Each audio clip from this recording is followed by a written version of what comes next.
안녕하세요. 아라니안교회 전재원 목사입니다. 반갑습니다. 안녕하세요. 바라니안교회 전재원 목사입니다.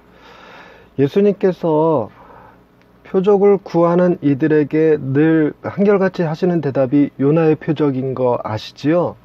그런데 늘 언제나 이 요나의 표적 말씀을 하실 때에는 그 앞서서 어떤 대단한 표적들이 먼저 있었습니다. 귀신 들려서 눈 멀고 말 못하는 사람을 고쳐주신 사건이라든가 칠병이어의 기적이라든가 하는 것들이 있었지요. 그럼에도 불구하고 사람들은 늘 언제나 예수님께 또 다른 확실한 표적을 구하곤 했습니다. 그런데 왜 예수님께서 죽은 자도 살리실 수 있고 무리를 거두실 수도 있는 분이 요나의 표적만 언급하셨던 것일까요? 그 요나의 표적에 포커스를 맞춰서 오늘 설교를 준비해 봤습니다. 샬롬, 하나님의 평강이 삶에 가득하시기를 기원드립니다. 예수님께 표적을 구하는 자들에게 주님은 늘 요나의 표적을 언급하시지요. 요나가 큰 물고기 뱃속에 3일 있었던 것처럼 주님도 땅속에서 3일간 있을 것이라 하셨습니다. 지금 우리가 듣기에 참 명확한 표현처럼 들리지만 당시에는 주님의 제자들도 쉽게 이해하지 못하는 표현이었습니다. 그들에게는 죽었다가 다시 살아나는 것에 대한 개념이 전혀 없었기 때문이지요.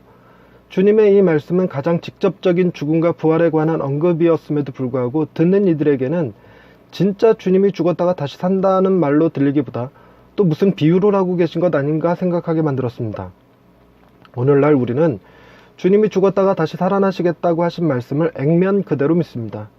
우리의 신앙이 가장 중심에 주님의 죽으심과 부활이 자리를 잡고 있기 때문입니다. 하지만 우리는 죽음과 부활이라는 것을 믿는 것이 아닙니다. 주님이 그러하셨듯이 누군가가 나도 죽었다가 3일 만에 살아날 것이라고 한다면 우리는 그를 미쳤다 하겠지요. 우리는 죽음과 부활을 믿기보다 주님께서 죽으셨다가 부활하신 것을 믿는 것입니다.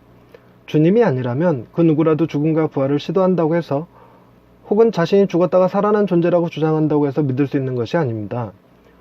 세상에 존재하는 그 어떤 사건들도 주님의 사건을 제대로 비유해 주지는 못합니다. 요나의 표적만 보더라도 요나는 불순종으로 인해 큰 물고기 뱃속에 들어간 것이지만 주님은 순종함으로 인해 무덤에 계셨던 것이잖아요. 주님의 죽으심과 부활은 기독교 신앙의 핵심이기에 가장 중요한 메시지임에는 틀림이 없습니다. 하지만 표적을 구하는 이들에게 주님이 주실 수 있는 표적이 오직 이것밖에 없다는 것은 다소 이해하기 힘듭니다. 마태복음 16장 4절 말씀입니다. 악하고 음란한 세대가 표적을 구하나 요나의 표적밖에는 보여줄 표적이 없느니라 하시고 그들을 떠나가시니라. 아멘. 바리새인과 사두개인들이 예수님께 표적을 구한 것은 이것이 처음이 아닙니다. 앞서 12장에서는 귀신 들려 눈 멀고 말 못하는 사람을 고치신 후에 귀신의 왕 바알세불 논쟁이 있었지요. 그 사건을 다 본 사람들 중 일부 바리새인들이 주님께 와서 표적을 구했었습니다. 그때도 주님은 요나의 표적으로 대답하셨지요. 12장 39절입니다.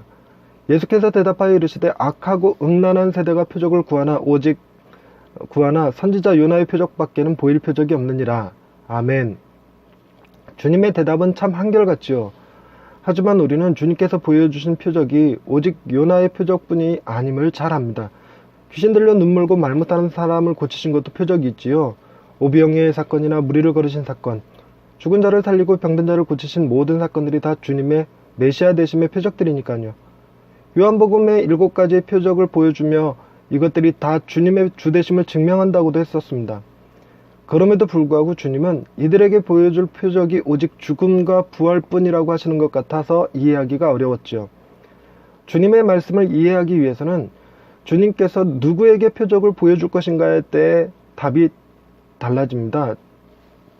즉 악하고 음란한 세대는 그 어떤 것도 표적이 되지 못하고 오직 요나의 표적만이 표적이 되기 때문에 그렇게 말씀하신 것이지요.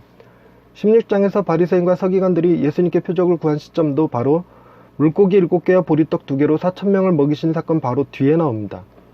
우리는 칠병이어 역시 놀라운 표적이었음에도 불구하고 그들의 눈에 이것이 메시아의 표적으로 인식하지 못했다는 것입니다. 그냥 혹시 예수가 메시아가 아닐까 하는 의구심 정도만 불러일으켰지요. 주님의 죽으심과 부활은 택한 자들의 주 되심을 명백하게 만들어 주었습니다. 이후 사도들이 복음을 천하에 전파할 때도 언제나 주님의 죽으심과 부활이 그 중심에 있었지요.